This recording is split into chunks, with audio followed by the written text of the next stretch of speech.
Silent हो जाओ, चुप। ये बंद कर। आवाज आ रही है? तो अभी क्या चल रहा है? डेवलपमेंट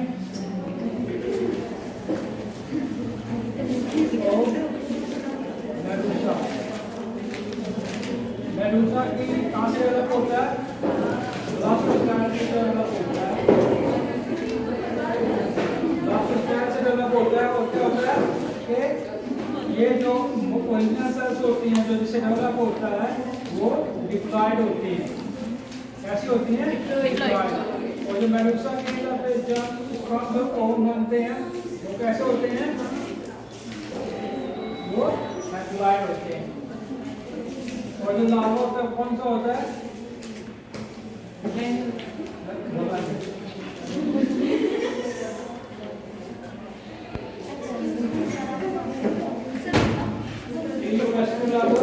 लार्वा और फिर हाइड्रेन, फिर हाइड्रोकोलस, फिर हाइड्रोलाइजा, फिर उसके बाद पूरा प्लांट पूरा बलिया कॉलोनी बन जाती है, एनिमल की कॉलोनी बन जाती है।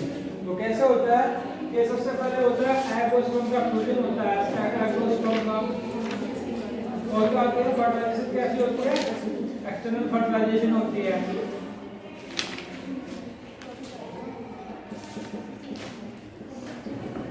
एक्सटर्नल फर्टिलाइजेशन होती है। और इससे इम्पोर्टेंट चीज क्या है कि जब ये जाइगोट बन जाता है तो जाइगोट जो होता है वो वाटर के अंदर रहता है और उसके बाद क्या होता है कि वो इस जगह पे फिक्स होके उसकी डेवलपमेंट स्टार्ट हो जाती है। डेवलपमेंट में क्या होता है? मोरूला, ब्लास्टुला ये बनते हैं और ब्लास्टुला मोरूला बनता है। 32 सेल स्टेज बनती है और इसके अंदर सबसे इम्पोर्टेंट काम ये होता है कि जो डिस्क लाइक ब्लास्टुला होता है उसको स्टेज का चेंज हो जाता है।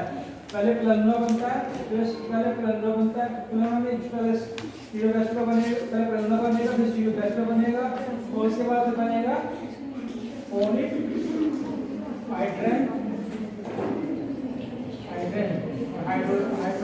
हाइड्रोकोलस और हाइड्रोलाइजा।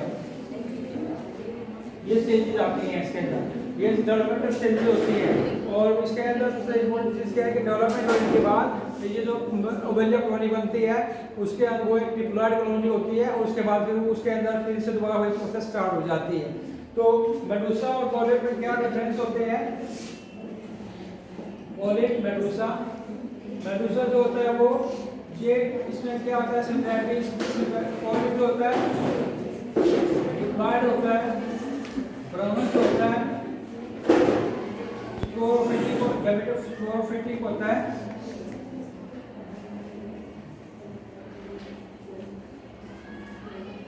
क्लोरोफिटिक होता है और एक इसके अंदर जो मेन चीज है कि इसके अंदर हाइड्रोकोलस हाइड्रोलाइजा होते हैं, ये फिक्स होता है सबस्ट्रेटम पे ये। और ये जनरली जो होता है ये इसके अंदर टेंट्रिकल्स वगैरह भी काफी स्ट्रॉन्ग होते हैं, जो फिक्स होता है सबस्ट्रेटम पे। पॉलिप जो मेडूसा जो होता है मूवमेंट शो करता है, गेमेटोफिटिक होता है, और ब्रांचेस नहीं होती हैं, राउंडेड स्ट्रक्चर होता है, सर्कुलर स्ट्रक्चर होता है मेडूसा का। ठीक है, डिप्लॉयड के बजाय मेडूसा में जो ऑर्गेनिज्म होते हैं वो होते हैं स्पर्म वगैरह होते हैं वो हैप्लॉयड होते हैं। और इसके अंदर क्या है कि एक मेन चीज कि अगर इनके अंदर एक चीज शो करते हैं अल्टरनेशन जनरेशन शो करते हैं, लेकिन अल्टरनेशन जनरेशन में क्या होना चाहिए?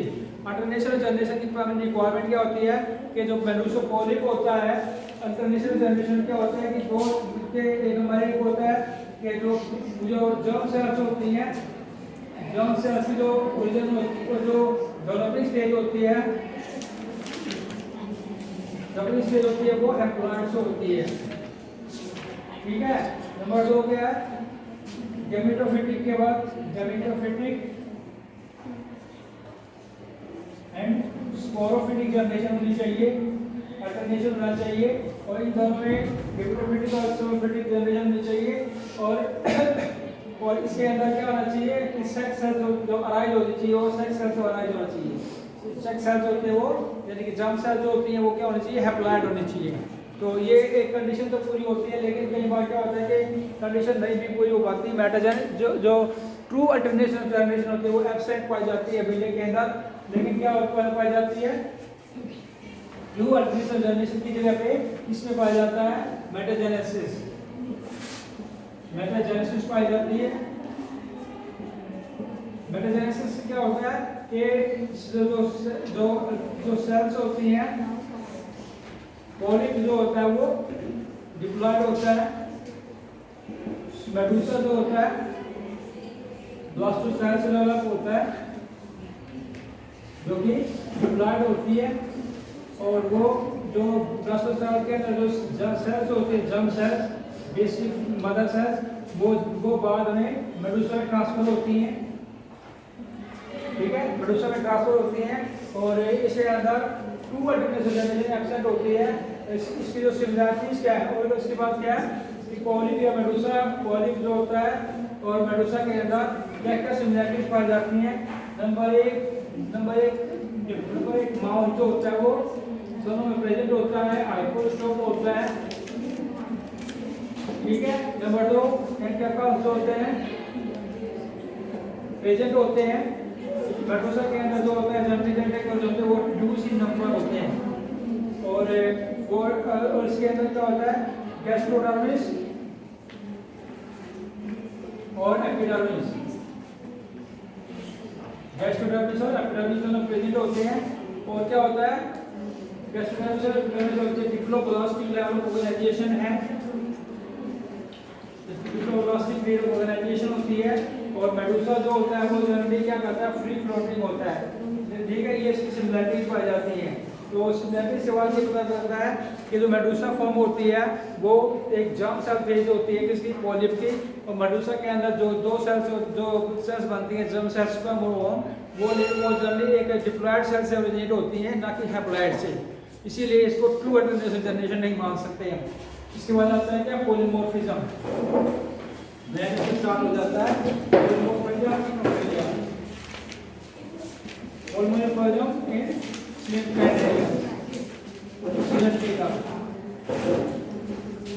पॉलीमॉर्फिज्म इन स्लिप जो पॉलीमॉर्फिज्म होती है वो कैसे होती है।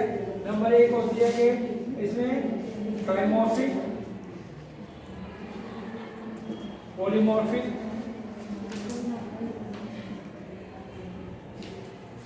पॉलीमॉर्फिक और ट्राइमॉर्फिक होते हैं। इसमें जनरली जो पॉलीमॉर्फिक ट्राइमॉर्फिक होती है कौन सी होती है, ओवेलिया के अंदर पाया जाता है। जनरली ओवेलिया का है पॉलिप, मेडुसा, मेडुसा यानी गोनोफोर,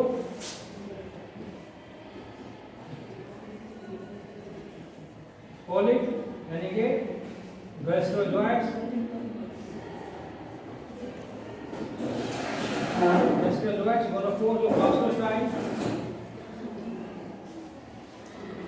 गोनोजोइड्स ये होते हैं।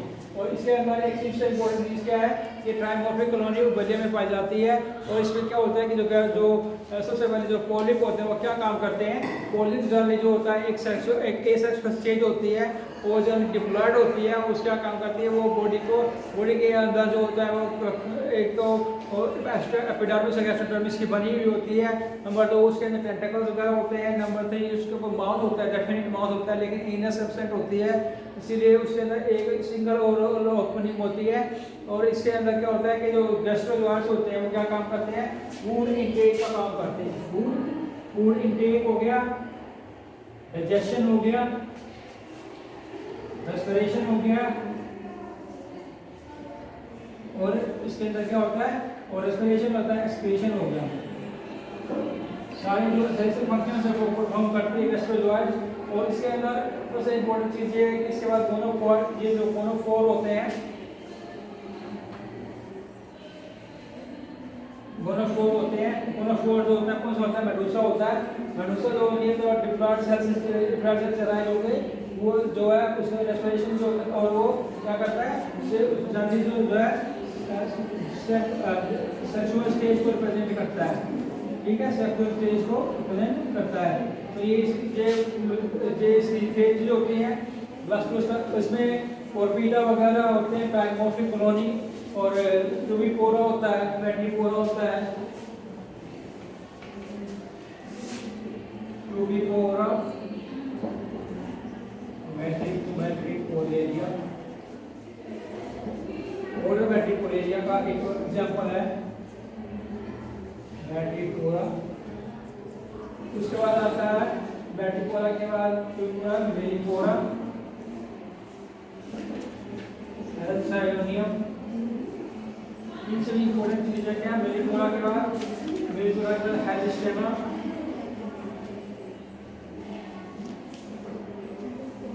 तो इनके अंदर क्या होता है? एक होते हैं गैस्ट्रोजोइड्स, एक होते हैं गोनोजोइड्स, एक होते हैं गोनोफोर्स, एक होते हैं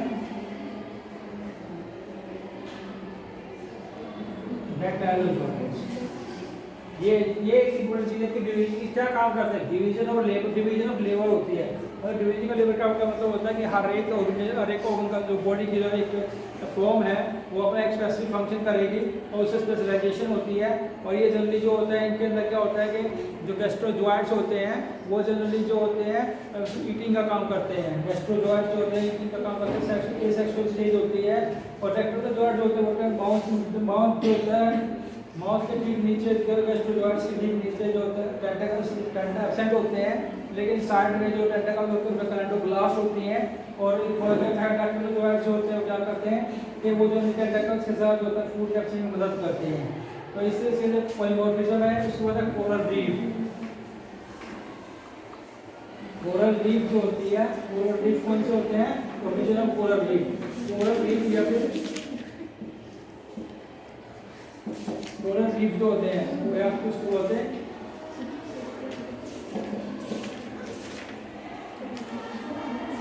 कोरेलम, कोरेलियम या फिर कोरेलाइट, कोरेलाइट और कोरेलियम। तो हम कौन से ऑर्गेनिज्म होते हैं? नंबर 1 होता है ओविपोरा, ओपन पाइपोरा, ओपन पाइपोरा। ये होता है मेलिपोरा, एक होता है कौन सा? एल्सायोनियम, एक होता है मेलिपोरा, एक होता है कौन सा?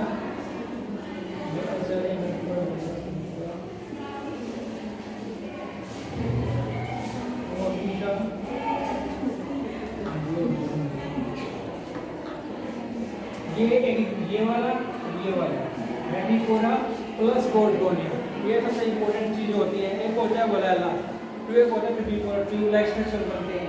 इससे क्या होता है? कोरल रीफ, कोरल रीफ जो होते हैं वो ज्यादा hard skeletal structures, hard calcium carbonate के बने हुए ऐसे स्ट्रक्चर्स होते हैं जो कि एक कोरल जो एसिडेंटेट्स होते हैं वो स्क्वीज करते हैं अपने चारों तरफ, और उसकी मदद से फिर उनके चारों बनने के बाद वो पत्ते उसके बनने के बाद वो हार्ड सॉलिड स्ट्रक्चर बनाते हैं। और जनरली जो ये जो कोरल रीफ है, ग्रेट बैरियर रीफ जो होती है किसी ऑस्ट्रेलिया में जो ग्रेट बैरियर रीफ है वो जनरली कौन सी है? 100 माइल्स लॉन्ग है, 100 to 200 माइल्स ब्रॉड एरिया है। और जैसे इंडिया के अंदर है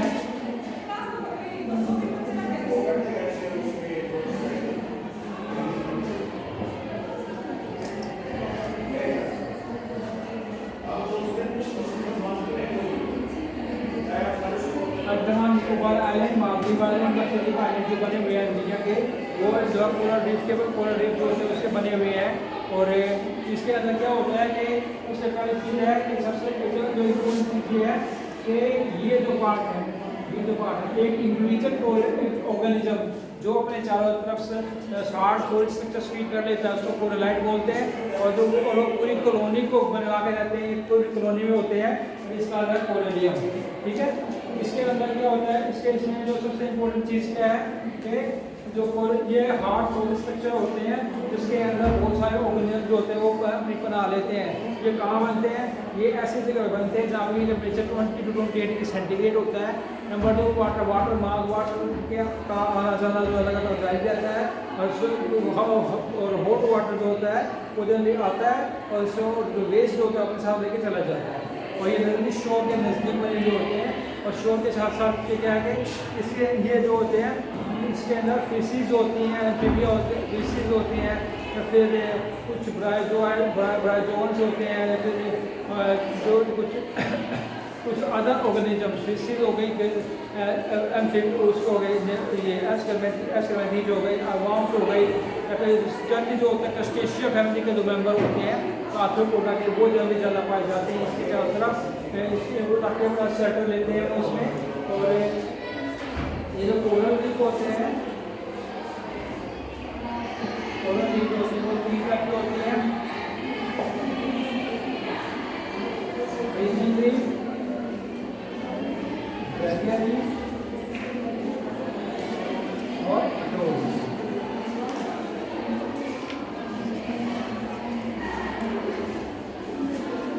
ठीक है, ये जो फ्रिंजी रीफ होते हैं कौन से होते हैं? ये वो होते हैं जो कि शोर के बिल्कुल नज़दीक होते हैं, और एक 1/4 of the miles 1/4 mile of length जो होते हैं वो उससे दूर होते हैं सी शोर से। और जनरली इनके अंदर क्या होता है कि इनके अंदर अगर इनको वैसे और व्यू देखें, इनके बीच में एक लैगून का छोटा एरिया मिल जाता है, बहुत कम एरिया होता है। और ये क्या होता है, नेविगेशन के एरिया काबिल नहीं होते हैं। यहाँ पे जो रिलीफ बनते हैं ये जनरली जो होते हैं नियर द शोर होने की वजह से इनको कलेक्ट करना आसान होता है। और इसके बाद आता है बैरियर रीफ में क्या होता है 1/1 से लेके 15 किलोमीटर तक का स्ट्रेच एरिया होता है। उससे आगे जो दूसरी शोर से 1 से 15 किलोमीटर दूर जो होता है जो बैरियर रीफ बनती है, उसमें कि जनरली जो छोटे क्या होते हैं वो कि नेविगेशन स्मॉल एरिया, उसका स्मॉल एरिया नेविगेशन के काम किया जाता है। ठीक है, उसके बाद आता है number 3 atoll reef. Atoll reef कैसे होते हैं? अटोल रीफ वो होते हैं जिसके जो कि 10 से लेकर 50 से 70 किलोमीटर तक के एरिया में के बाद बनते हैं, और जिसके अंदर जो एक पार्ट जो बैरियर रीफ का जो स्ट्रक्चर है वो बीच में नेविगेट करने के बाद खुला हुआ होता है, जिसके अंदर आगे आसानी से नेविगेशन हो सकती है। और जहाँ पे जो ऑर्गेनिज्म होते हैं वो जहाँ पे जो है जो ह्यूमन बीइंग है वो जाके बैरियर रीफ से जो मटेरियल कलेक्ट कर सकते हैं। और इसके बाद क्या होता है कि कैसे बनते हैं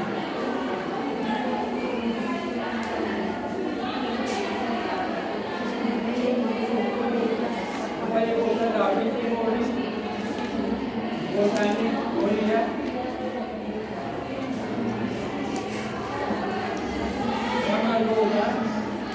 ग्लेशियर बॉडी है,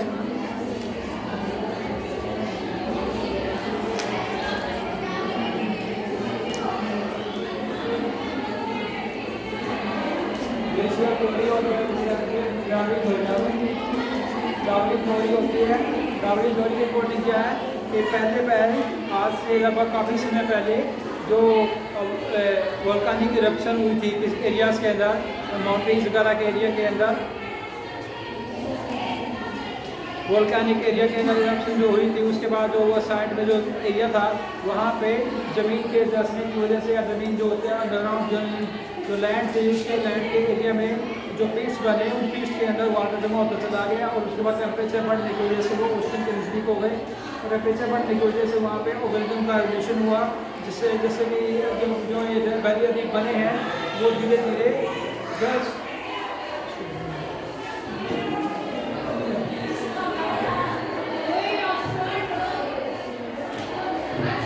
ये बैरियर रीफ होता है वो ग्लेशियर थ्योरी और वोल्कानिक थ्योरी होती है।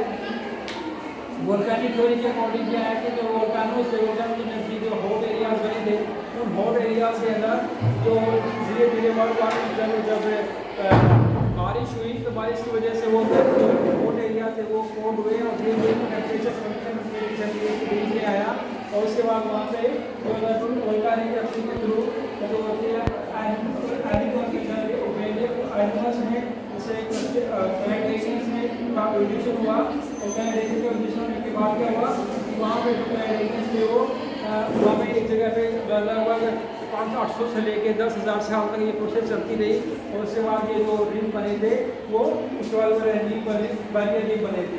तो बाद ग्लेशियर थ्योरी का इम्पोर्टेंस है। ग्लेशियर थ्योरी के according during the ice as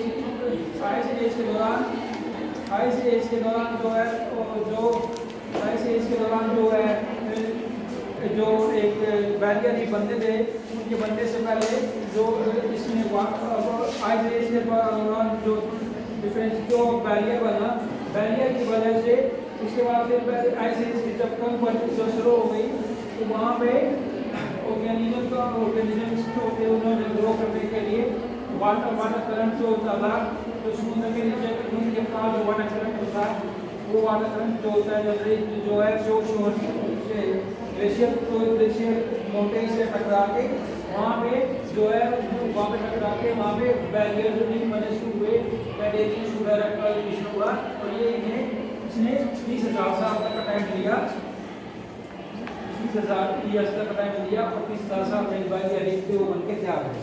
तो ये क्या है ये आपके क्या है बैरियर रीफ किस काम आते हैं। नंबर 1 है कि जहाँ पे ये होते हैं वहाँ पे ऑयल रिच डिपॉजिट मिलते हैं यानी कि ऑयल की डिपॉजिट का ये साइन होते हैं कि वहाँ पे ऑयल मिलेगा। Number 2 calcium carbonate calcium phosphate या फिर इसका बना होता है ये बैरियर रीफ जो होते हैं। इस वजह से इन दोनों के मिलने की वजह से जो चीज़ मिली है वहाँ पे रिच सोर्स ऑफ कैल्शियम में मिलता है। नंबर 3 बहुत सारे फिशेज बहुत सारे सेलिब्रेट्स बहुत सारे पोलिफेरा और क्रस्टेशिया जो है वहाँ पे शेल्टर रहते हैं बैरियर रीफ के अंदर में तो वहाँ पे ये शेल्टर का काम करता है। नंबर 4 ये इससे स्टोन्स वगैरह रेड मूंगा जो होता है एक मेट्रिकोल एरिया का वो सबसे महंगा होता है वो यूक्रेन किया जाता है और इनकी लोगों को 270 से लेके 325 बिलियन डॉलर एनुअली जो होते हैं वो अमेरिका में इसका कारोबार भी होता है।